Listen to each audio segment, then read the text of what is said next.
Hi, everyone. Thanks for being here. Well, I'm Deepa, lead product strategy at Postman. And previously, before Postman, I used to actually work at PayPal, so I'm very familiar with the PayPal APIs, very passionate about them. I've also worked at Twilio, so also shout out to them. They're part of my demo today. So today, what we're going to do is I'm going to show you, as an external developer working with PayPal or Twilio or any such APIs, how you can put together an agentic experience using flows on Postman. So super excited to share this with you. For those of you who are not familiar with Postman, Postman is, I think, one of the only tools that's truly dedicated to the cause of developing APIs. And we have over 35 million developers on our platform at this point from all over the world. Last I heard, I think we had 9 developers in Antarctica. This is very interesting. We have 98% of the Fortune 500 using Postman for various things. Postman supports APIs through its entire life cycle, all the way from building APIs and providing that collaborative environment for developers to build collaboratively, build great APIs, test them to really deliver high-quality APIs.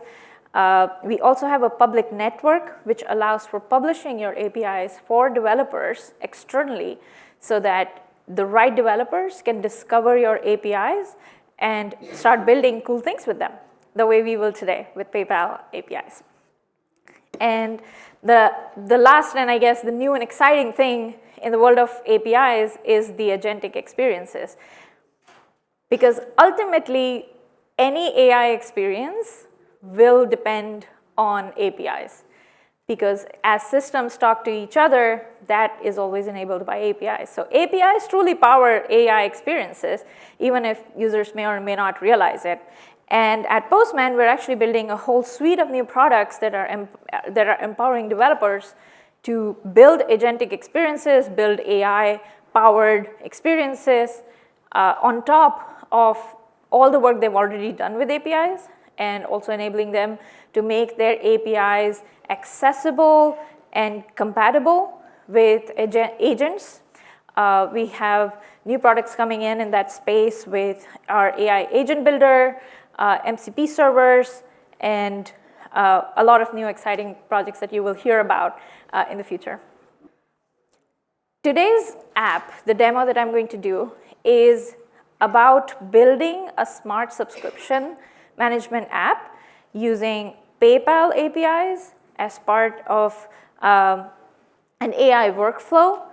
So the way this flows is a lot of users, at this point, I don't know how many millions of users use PayPal and use it as their wallet for payments. But as users are making subscriptions, you go in, you subscribe to a service, it gets very difficult to keep track of subscriptions. And as a user, one of the things with PayPal is the reason people use PayPal is you have all these payments, everything in one place, and in this great PayPal experience, which is why people love PayPal so much, the consumer side. And the PayPal APIs actually give you the opportunity to build cool experiences on top of these. Users are already using PayPal for payments. So what we're going to do is use PayPal's transaction APIs to extract active subscriptions and send it into an AI block in Postman's AI agent builder. And AI is going to make a recommendation on which subscriptions to keep, which ones to remove. Maybe there's some active offers you could use to get a discount and save some money. And all the recommendations would be sent to you by using SendGrid APIs, Twilio SendGrid API, and right in your mailbox. And with that, I'm going to dive in. The really cool thing about PayPal APIs and the collaboration between PayPal and Postman that I really want to highlight is PayPal has a public workspace on Postman that they keep really updated. It has all the really cool new features. I will also be talking about some of the new features that are just launched at the end of my presentation. But this was a great starting point for me because I was like, okay, I want to build this app, and this is probably the experience of most developers out there, is how do you start with some APIs you may or may not have built with before? So you go to the public workspace from PayPal that is actually published by PayPal, so you know it's trusted and up to date and it works. So I forked this in my workspace.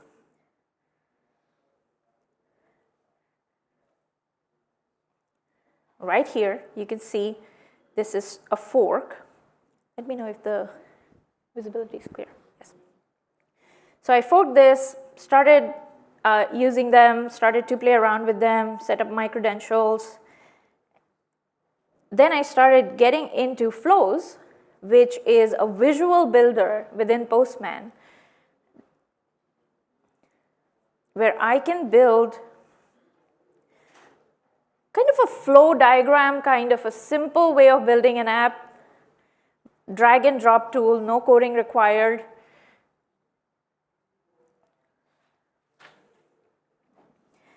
Every flow starts with a start block. This is where your app or your experience will begin.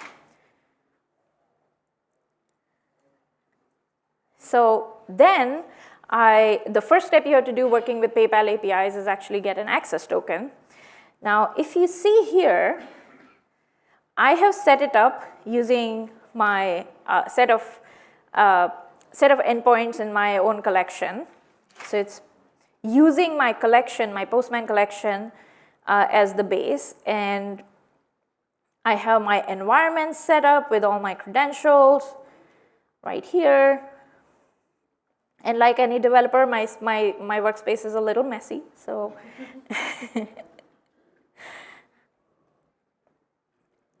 so you can see the base URL that's being used here and what that URL looks like. This is the block that's calling that access token, getting the auth.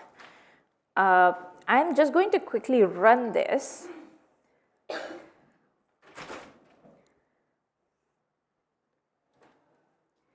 So once the auth token, when you run the flow, I have built a lot of visual elements to show you exactly what's going on.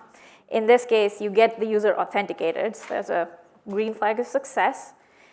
And if you were to build a visual, like a mobile app, it would essentially look like this, where the user logs in. You get a successfully logged in page.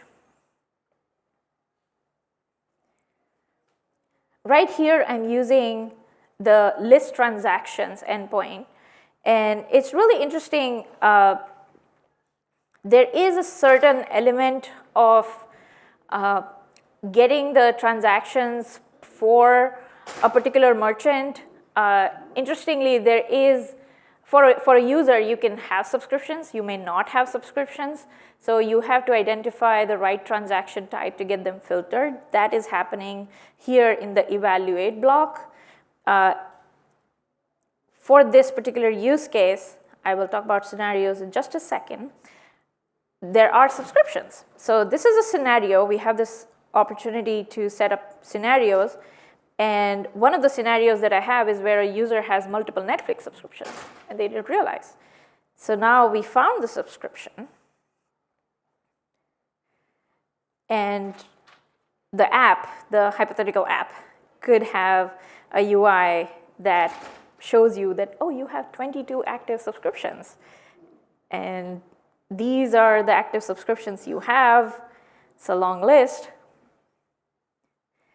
And then this list gets given,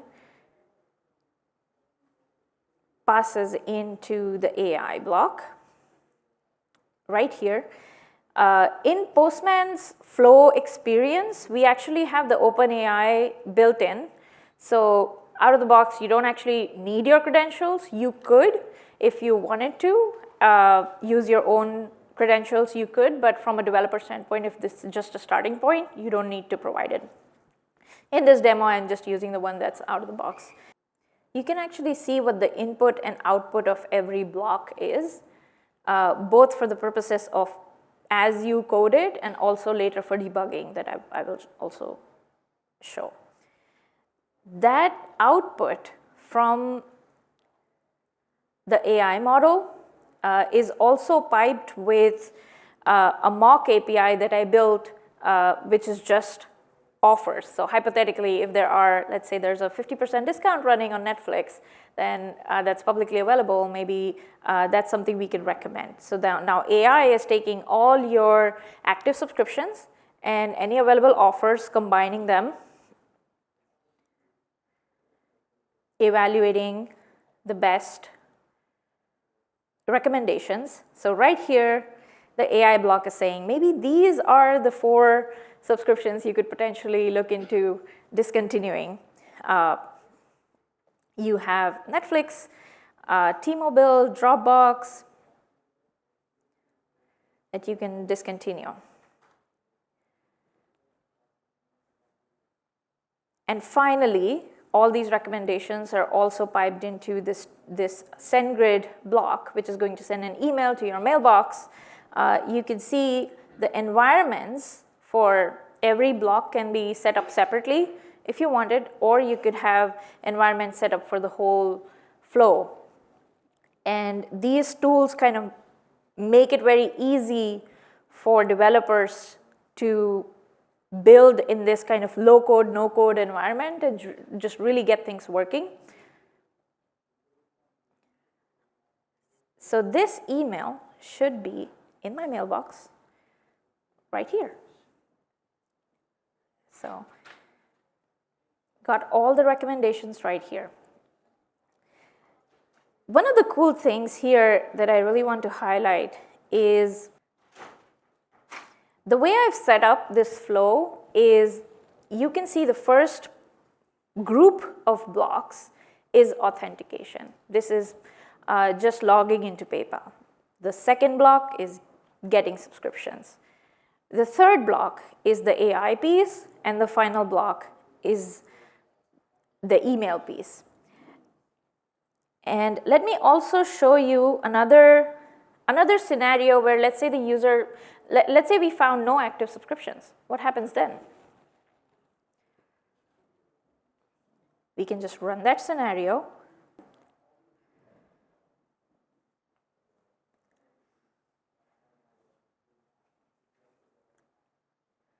You have 0 subscriptions. So there is no recommendation for this. And in this case, there would not be any email sent since there were no active subscriptions on your account.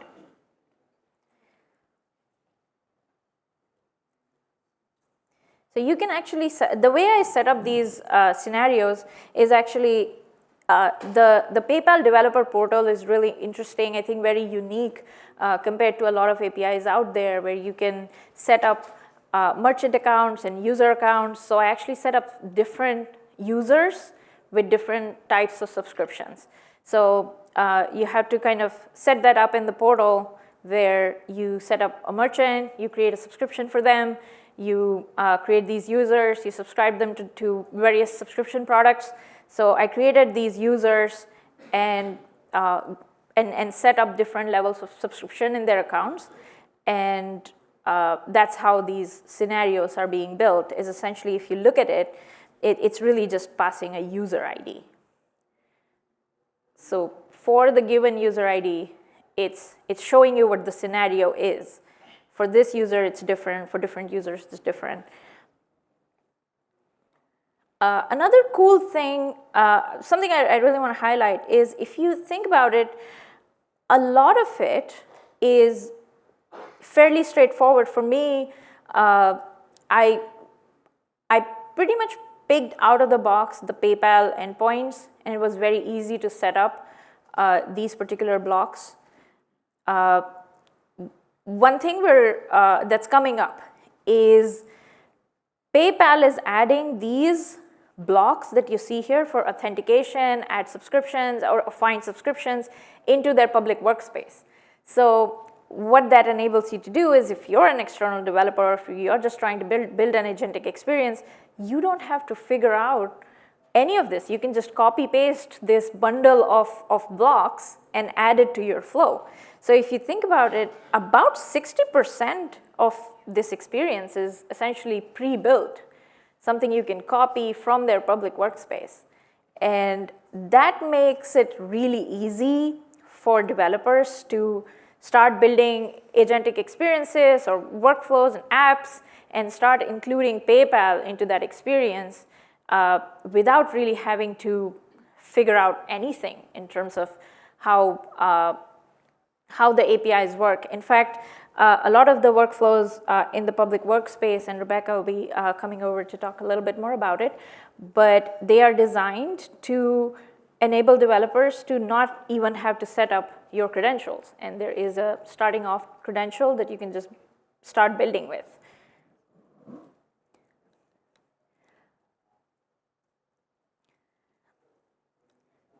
We have also recently launched a feature called Actions.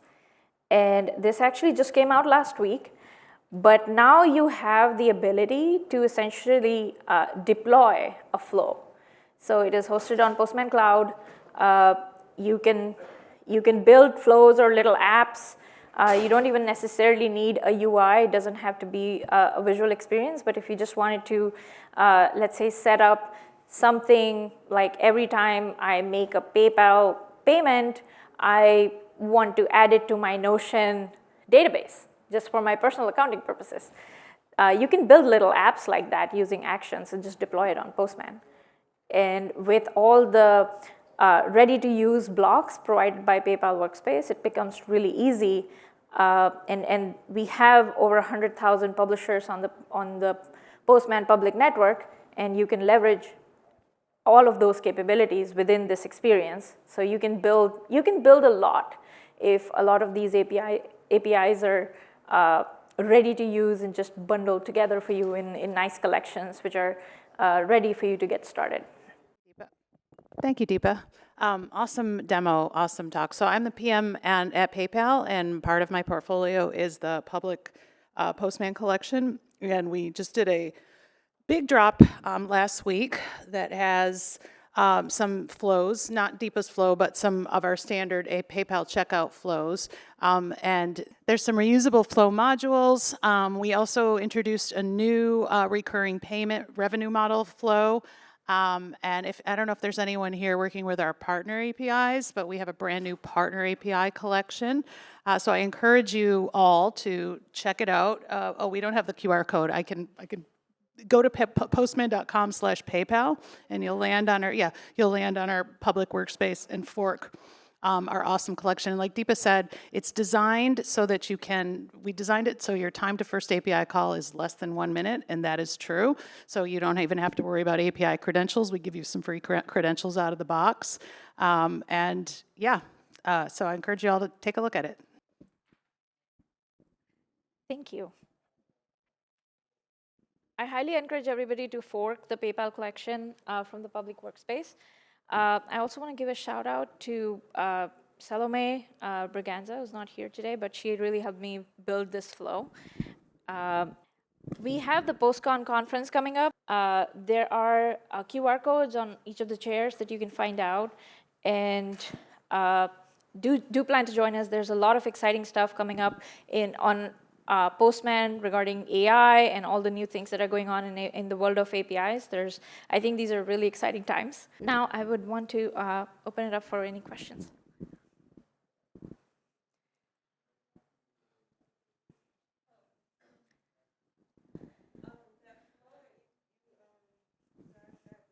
So the question is if the flow that I built is available publicly. Currently not, but I will be publishing it externally along with the recording of this session. Whenever PayPal publishes the video, it will be available publicly. Yes. Hi.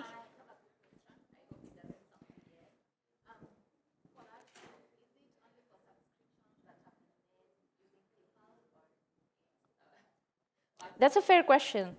So the question is if the app only works for PayPal subscriptions or any other mode of subscription that user may have used. This particular demo is built specifically with PayPal in mind.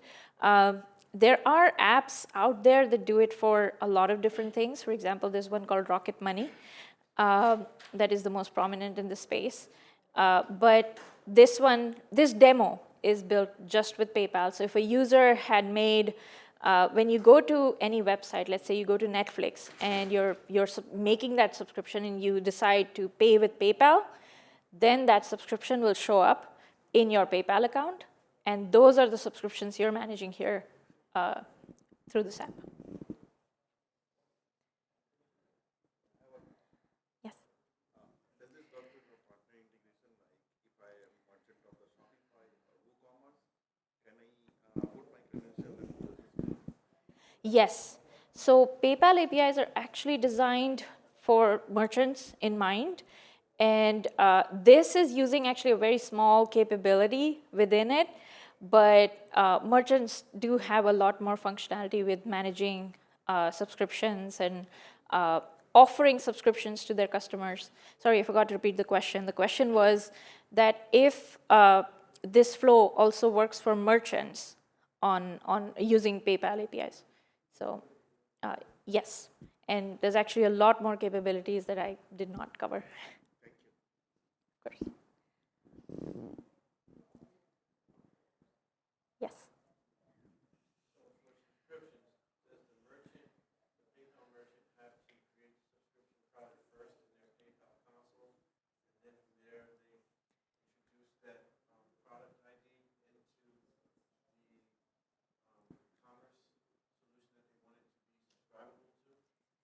Yes. So you have to create the product ID. You have to create a subscription for that product. That's essentially the concept of subscription. And then you have to associate it to the product ID so that the customer can check out that particular product from their cart.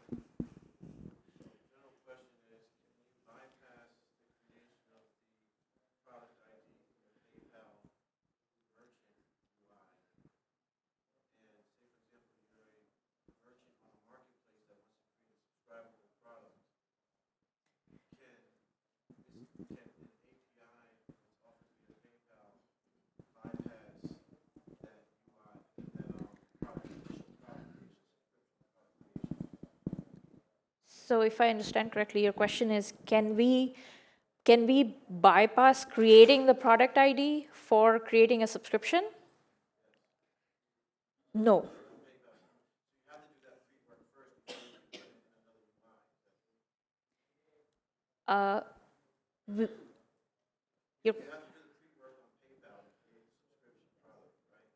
Yes, that's right.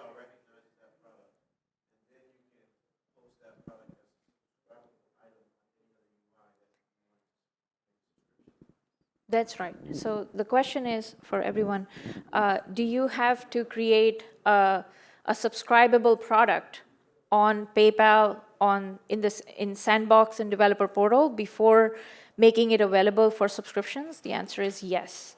So let's say if you have a product that you could be selling in multiple places. Let's say you're selling a product on eBay, you're selling a product via PayPal, you're selling it on Amazon.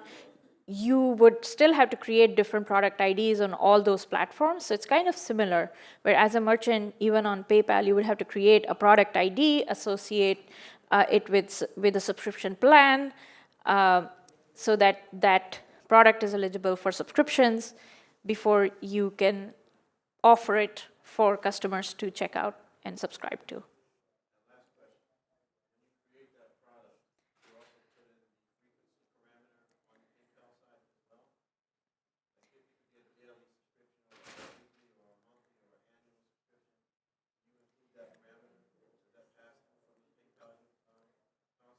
Yes. So the question is the frequency of any subscription. Do we configure it within PayPal?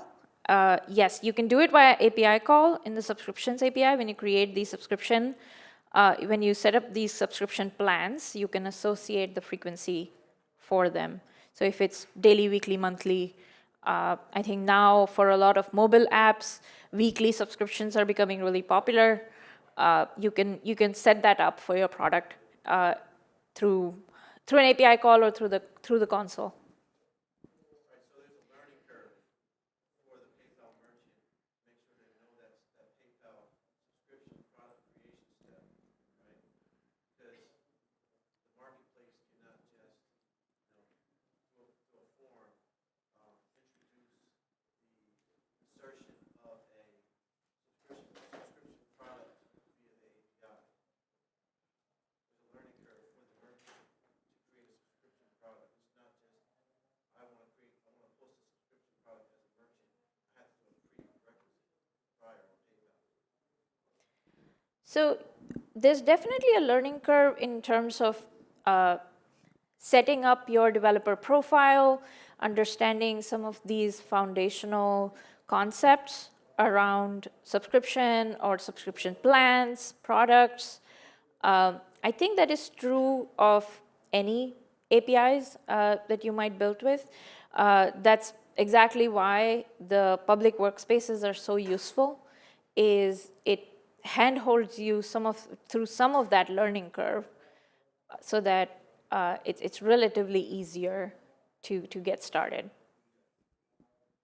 Yes? So extending on the same question, I feel this wave flow or like Postman flow is a good start thing to learning how the API are interacting with each other, and this will give a complete end-to-end picture. And this is a good start along with our integration guide. Yes. Is that true?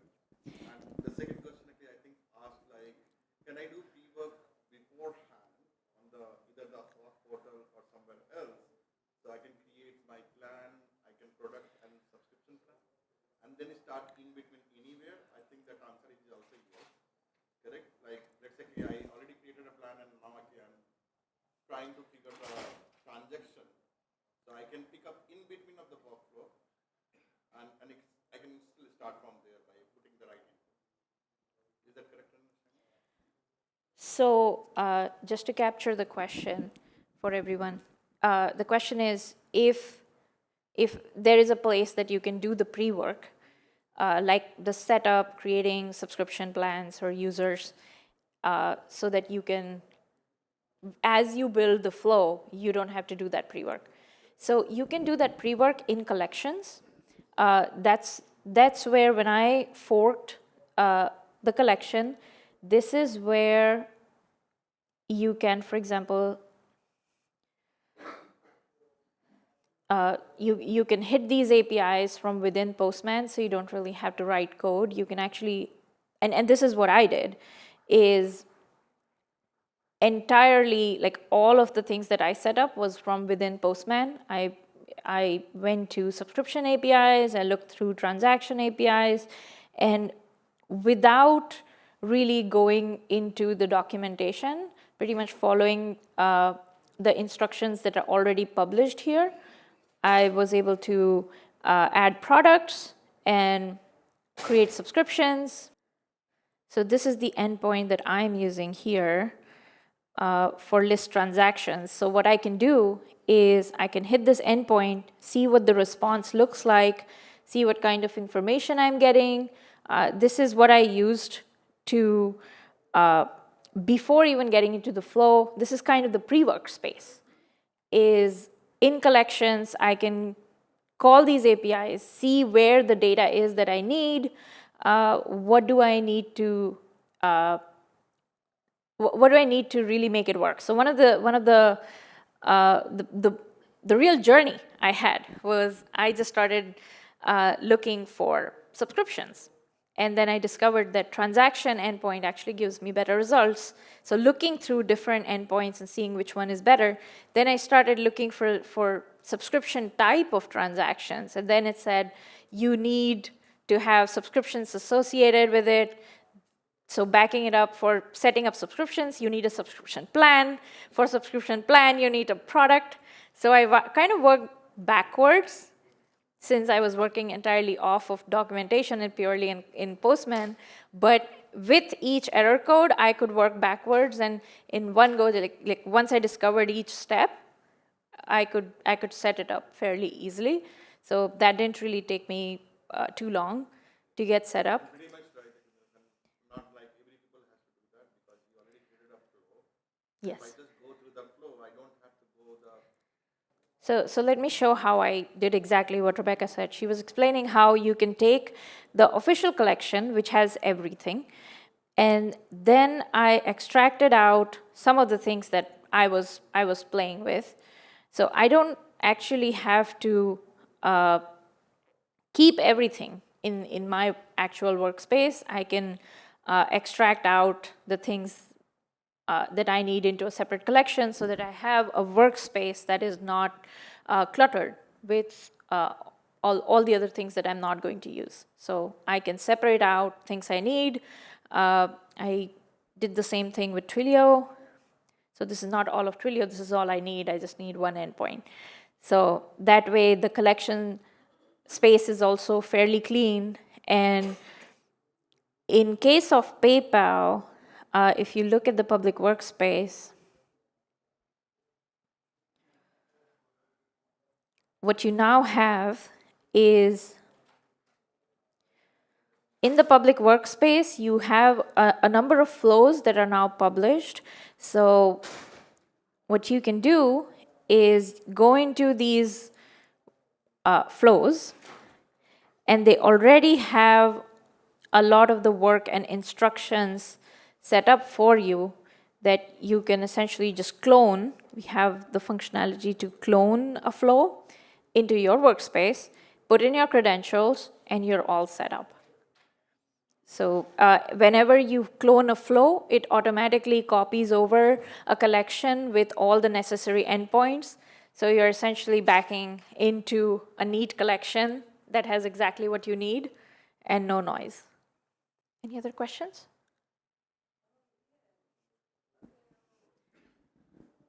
Postman.com/PayPal. That's the PayPal public workspace. You can find all of the public APIs here.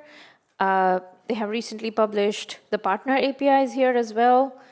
And once you fork this, you can also see all the, this one has 4 collections. It has 5 flows associated in this particular workspace. So a lot of the pre-work that you need is actually already done for you within the Postman experience.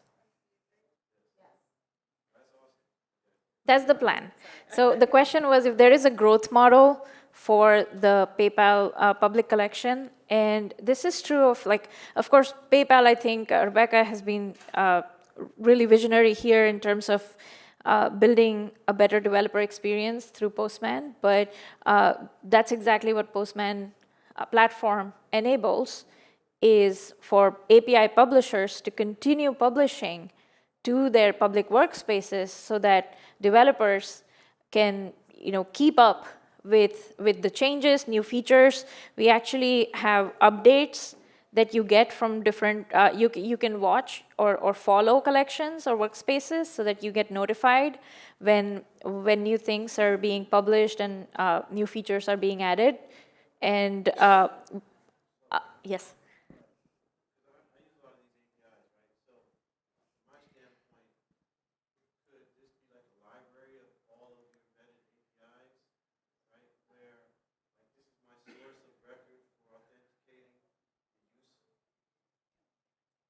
Yes. So yes to all of your questions. Our goal with this is to, I like that you use the word library because that's exactly what we want to do.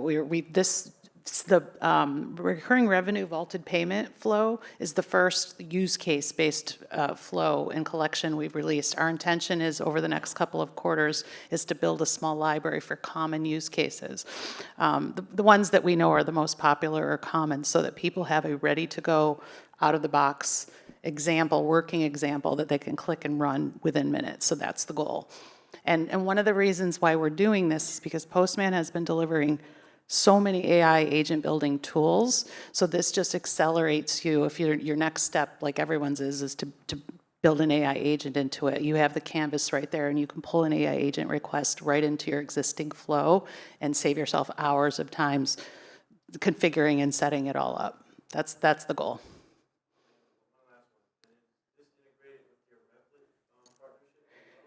Not yet. These two things were kind of happening parallel, but it's all happening so fast. We're trying to keep up with it, but there's lots of plans in the next coming quarter, and I hope that by Q3 and aligning with their Postman conference, which I'll be there and doing a talk, we'll have some more good stories to tell and some new deliverables. So I have seen one session tomorrow on Replit integration. You can take that. Yeah, there is a Replit talk. It's as far as I know, they're not crossing wires with Postman yet, but we have yet to see how we can merge those. Our goal is to basically, we have a very large audience and close to 100,000 forks of our collection. So to add in as many capabilities and leverage as much of the new AI tooling that Postman is putting out right now, our goal is to just help facilitate that more and work with Postman's roadmap as well. Yes. Yeah, forgive my ignorance. How's the money flowing here? Is it us developing companies paying Postman? Is it Postman paying PayPal to have the code? Is it PayPal paying Postman to host so that we develop? How's the business model here? So the business model at no worries. So Postman has a free tier that you can just get started. If you just simply fork the PayPal collection, it already comes in with some pre-built credentials where you don't have to really do anything. But those are all in sandbox, so you actually don't need real money to start playing with these APIs. Also, Postman, you can use the free tier with the sandbox credentials and get started. No money required. If you decide to sign up and get approved and actually build a business and start accepting real payments, then that transaction is entirely between you and PayPal. If you were to, let's say, use a hosted option like the one I showed, which is Postman Actions, currently it's a new product. Right now it's free, but there is going to be a paid tier eventually for based on how much you use it, so volume-based pricing for that particular product. Eventually, since right now it's fairly new and right now it's free. So if you were to actually have PayPal set up for some kind of app where you want to accept payments and you have real approved PayPal merchant account and you want to put it in production, you could essentially use Postman for free even to do that. I get the code out and I run it where I want or not? Just to summarize, for development, no cost. It's all free. Until unless you're using that Postman advanced feature, you have to pay the Postman. Actually, as a business, I'm taking certain transactions. I have to go with the PayPal on negotiation, pricing and all. That is definitely cost. That's clear. You will pay out of your pocket. So That's clear. yeah.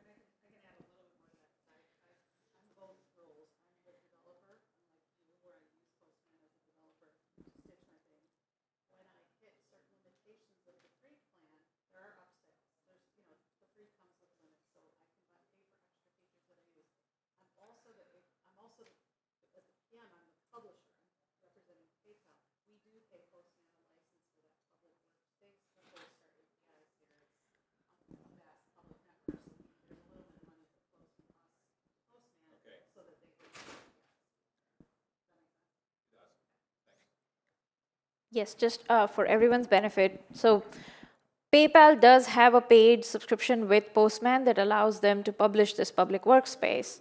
And for any API publishers, the incentive to essentially do that is to enable their developer base to have a great experience within Postman, since most of the time, like I said, we have over 35 million developers on the platform. The learning curve for a developer to start working with your APIs is just so much lowered if they're starting within Postman versus they're jumping into documentation and trying to figure it out by themselves. So this is where this combination of API publishers trying to deliver an easier developer experience is where they're investing in Postman and putting in the work to create these innovative and interesting public workspaces based on their use cases or their developer base, that they're trying to build these workspaces that enable their developer community that is already familiar with Postman so that they don't have to climb that steep learning curve. Deepa's demo touched on it a little bit, but this is a huge network. Like she said, 98% of the Fortune 500 are there. And you saw it in her demo where she used a Twilio API with a PayPal API for her whole flow. So it's a space where you can be with all the players' big APIs and stitch together. And like to answer, I don't know who asked the question about what if you had subscriptions with another vendor? You could easily weave in and stitch together all the APIs that you're concerned into a single app. And that's pretty powerful, where you've got at your fingertips all the APIs that you could just drag and drop from the different vendors. And she showed you how you can manage your access to them separately. So that to me is the big power that Postman lends. Thank you. I'm using Postman for last 10 years. I'm developing PayPal, by the way, so I'm biased. But using our own APIs, we have versions of API. PayPal have developed like multiple versions of API last 20 years. And these flows will tell me if I'm opening my new company, opening a barber shop, correct, and want to set up my setup with my client subscription, or like you want to come monthly or for different things, different. It's very easy. I can go start from the flow. I don't have to go through the entire library, like which version of API to use. I know exactly, okay, this is V1, this is V2, this is checkout, this is onboarding, this is like creating a plan. Everything is right over there. I can start my prototype from here. And if I have a special need, of course, if it has support for that, I can raise the request and ask the question. But this is very, very smart way to start with, like your prototyping and onboarding of it. So I love to see that. I know that you go through a lot of the same exercise, and this will help others to not reinvent the wheel. And of course, at least this will be always up to date with our latest version of the API. So yeah, I think there's a huge kudos to Rebecca's team of all of the collections and things that we have on the Postman API network. Theirs is by far one of the most mature and most robust as it comes to just all the things that you can do. So, I favor this. Sam Gabbard is my engineering partner in all of the work. So please, it's not just me. It's Sam. Sam's here too. And, it's an entire ecosystem. Yeah. We For- need actually developers' feedback to improve it. Of course, and it's a start of the journey. And over to you, Rebecca. So for a developer, I think it's always, if you think about it from a developer perspective, right, external developer perspective, a lot of times domain knowledge is lost, and a lot of times we, being internal, tend to have too much information, and I think there's, putting it externally in this kind of format allows API publishers to really present their APIs in a way that makes sense to the external developer without muddying it with our understanding that or organization that we have a lot of times internally. So, which again, like, developers going through a lot of documentation or figuring a lot of these things out, versus in case of a collection, you can actually sequence the endpoints in a way that the developer knows exactly where to start. So it really reduces that friction of getting started, and I think that's the time to first call any developer. Like once they make that first successful API call, I think that's when they're truly hooked and ready to build with your APIs. All good. Actually, I just had one request or recommendation here. Actually, on those tools, I don't know. Like if I'm calling like we do checkout orders APIs, do we have like developer.paypal.com link over there? So actually, I'm coming from the orientation in notes. So in the public collection, you actually have the URL to the developer portal, but not like more specific. All right, so we are at time. Thank you so much. This was a great discussion.